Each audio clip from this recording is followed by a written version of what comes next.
آگے بڑھتے ہیں جی، کچھ گندم کی بات کرتے ہیں. جیسا کہ سیلاب کے بعد اس کا یہ خدشہ بھی ظاہر کیا جا رہا تھا کہ گندم کے ریٹ جو ہیں وہ بڑھ جائیں گے، کچھ ایسا ہی ہو رہا ہے. وزیر اعلیٰ مریم نواز نے بڑا فیصلہ سنا دیا ہے کہ ذخیرہ اندوزوں کے پاس صرف 3 دن کی مہلت ہے. اس کے بعد ان ذخیرہ اندوزوں کے خلاف آہنی ہاتھوں سے نمٹا جائے گا. اعداد و شمار کے حوالے سے اگر بات کی جائے، پنجاب میں آئندہ 7 ماہ کے لیے 42 لاکھ ٹن گندم کی ضرورت ہے، مگر پنجاب کے پاس دستیاب ذخائر صرف 29 لاکھ ٹن ہے.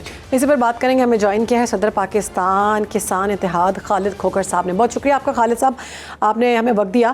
کہیے گا کہ ایک دفعہ پھر کسانوں کے اوپر تلوار لٹک رہی ہے کہ یہ سارا شارٹ فال ہوگا. ہم نے دیکھا کہ گندم کو جو ہے بلیک میں بھی رکھا گیا ہے، اس کو سامنے نہیں لایا جا رہا. آپ کیا سمجھتے ہیں مزید کسانوں کے لیے کون سے مشکلات ہیں؟ جی دیکھیں، اس وقت کسانوں کے لیے تو مشکلات ہی مشکلات ہے، کیونکہ سیلاب نے بھی گھیر لیا اور حکومتی پالیسیوں نے بھی گھیر لیا.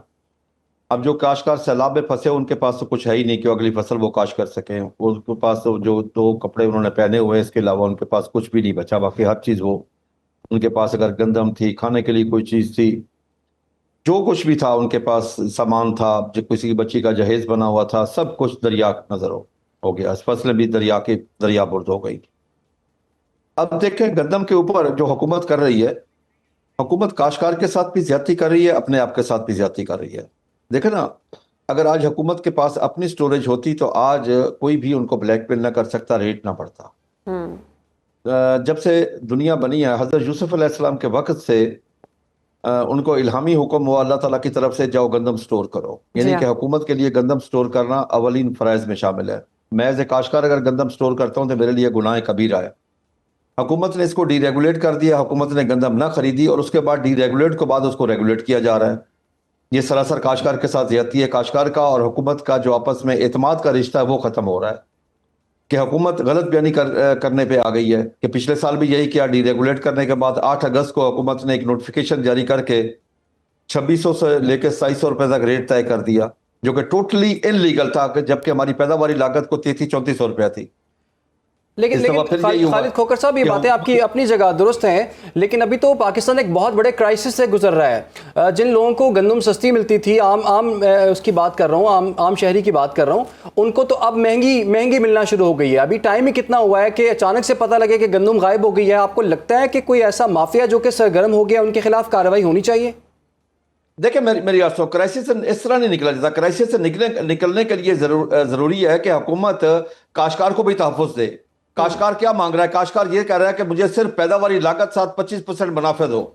اگر کاشتکار کو یہ یقین نہ ہو اس کو ریٹ ملے گا اگلے سال کے لیے، وہ گندم کاشت کیوں کرے گا؟ کہ کاشت کا ٹائم تو آ رہا ہے. اس وقت کاشتکار میں تو بے اعتمادی کی فضا ہے. کاشتکار تو اس وقت ٹرسٹ نہیں کر رہا کہ مجھے ریٹ ملے گا نہیں ملے گا، مجھے پیداواری لاگت ملے گی نہیں ملے گی. کیونکہ 2 سال جو کاشتکار کے ساتھ ہوا ہے کہ 2 سالوں میں کاشتکار کو 2200 ارب روپیہ اصل ریٹ سے صرف گندم میں کم ملا ہے.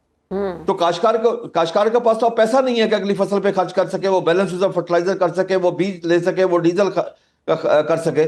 دیکھیں نا، کاشتکار کوئی امیر آدمی تو نہیں ہے. کاشتکار کے پاس آپ کا موسٹلی کاشتکار تو 5 ایکڑ تک ہے.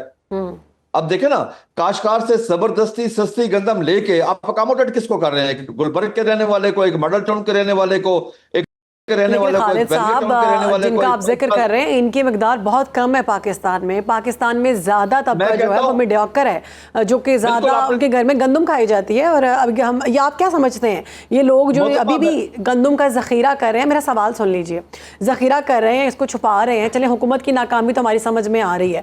آپ کیا سمجھتے ہیں ان افراد کے خلاف شدید کریک ڈاؤن نہیں ہونا چاہیے ایسی صورت میں جب سارا ملک ڈوبا ہوا ہے؟ دیکھیں نا، یہ موقع کس نے فراہم کیا ہے؟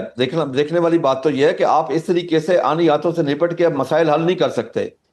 یہ کس نے مسئلہ کیا ہے؟ حکومت کا خود پیدا کرتا ایشو ہے کہ ڈی ریگولیٹ کو ریگولیٹ کیوں کیا جا رہا ہے. اس کو میں کہتا ہوں حکومت ایک طرف آج اعلان کر دے کہ ہم نے اس کو ریگولیٹ کر دیا ہے، پھر کاشتکار کو بھی سپورٹ پرائس دے جو پوری دنیا دیتی ہے. میں آپ کو ایک چیز بتا دوں، ہم نے 2024 میں گندم کاشت کی، 25 میں ہارویسٹ کی، ہمیں ریٹ کا نہیں پتہ کیا ریٹ ملے گا. ہمیں نقصان ہوا. ہمارے دشمن ملک انڈیا میں 2 اگست 2024 میں کاشتکار کو ریٹ دے دیا گیا جو 2025 میں کاشت ہونی ہے، 26 میں ہارویسٹر ہونی ہے، جس کو ہم کہتے ہیں فیوچر مارکیٹنگ. دیکھیں نا، کاشتکار ہم تو چاہتے ہیں کہ غریب آدمی کو روٹی مفت ہے. حکومت ہے، یہ حکومت کی ذمہ داری ہے، کاشتکار کی ذمہ داری تو نہیں ہے. ہمارے پاس وقت بڑا کم ہے، ہمیں ٹو دی پوائنٹ یہ کہیے گا، کاشتکار کیا چاہتا ہے؟